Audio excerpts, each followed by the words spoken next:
Շնորհակալություն հարգելի գործընկերներ, իսկապես շատ կարևոր օրինագիծ ենք, օրենսդրական փոփոխություն են քննարկում, բոլոր այս փոփոխությունները նախատեսված են Հայաստան-Եվրամիություն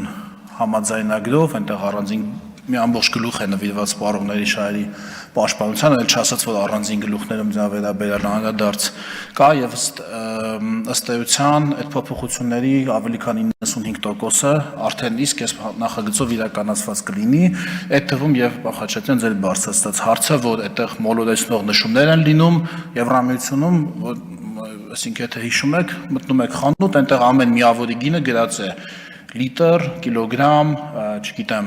քառակուսի մետր, նա այս ինչ ապրանքի մասին ենք խոսում, որպեսզի մեծ ու փոքր փաթեթավորումներով չկարողանան սպառողին մոլորեցնել, այդ ձեր ասած հարցը հենց այս փաթեթով լուծվում է,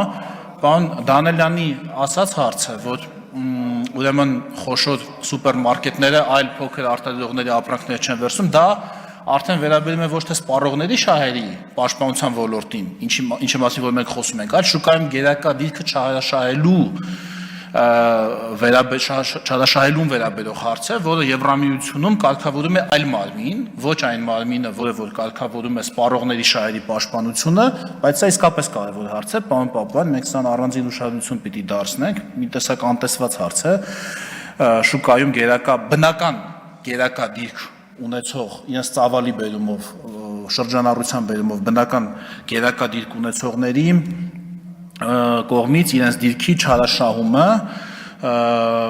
սա մի հարց է, որի մասին մենք արժի քննարկում ունենանք եւ այս հարցը հասցեագրենք։ Շնորհակալություն։ Չմոռանաք հավանել տեսանյութը եւ բաժանորդագրվել Civic AM-ի YouTube-յան էջին։